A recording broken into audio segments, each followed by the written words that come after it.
na sio barua ya kulalamika. Ni barua ya kutaka kupata ufafanuzi zaidi wa kikanuni. Mkubwa halalamiki. Sasa sisi Simba tumlalamikie nani? Hapo kwenye hizo level za kwa yani sisi tumlalamikie nani? Yani nani wa kutuonea, sababu kulalamika ni umeonewa alafu unalalamika. Sasa sisi wa kutuonea nani nchi hii?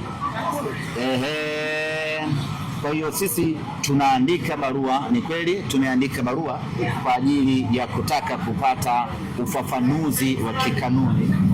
Muda okay. Hii treni yangu hii. Kwa hiyo watanisubiri tu.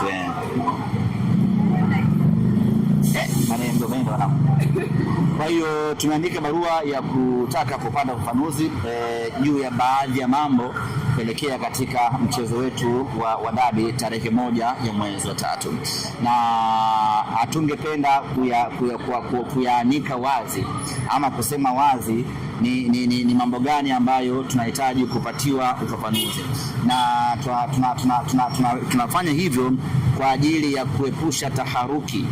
Mechi ya Simba na Yanga ni mechi kubwa, ni mechi ambayo inabeba hatma ya vitu vingi. Kwa hiyo tusingependa kukimbilia kwenye jamii, sababu inaweza ikapokelewa vibaya, ikatafsiriwa tofauti, na hatimaye ikaleta taharuki, ikaleta mtafaruku, na ikaharibu taswira yenyewe ya mpira wa miguu katika nchi yetu na kuharibu na mechi yenyewe ya dabi.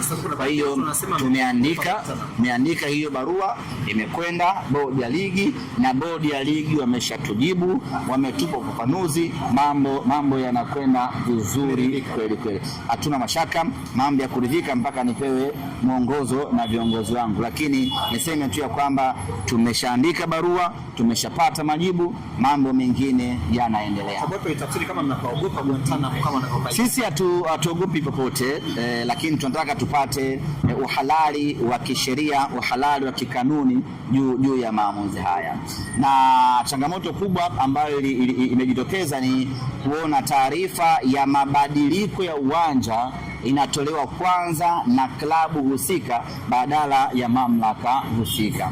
Tunachofahamu sisi utaratibu ulivyo ni kwamba mabadiliko ya uwanja, mabadiliko ya muda wa mchezo, mabadiliko ya ratiba yanatolewa kwanza na mamlaka husika, kwa maana ya bodi ya ligi.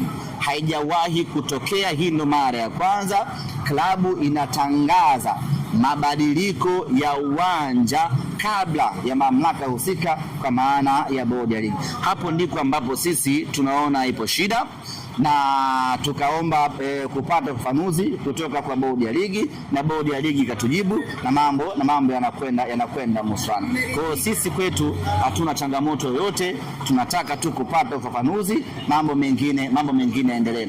Ninachofahamu mimi na utaratibu ulivyo, mabadiliko yoyote yanatangazwa na bodi ya ligi na sio klabu husika ama afisa wa klabu husika.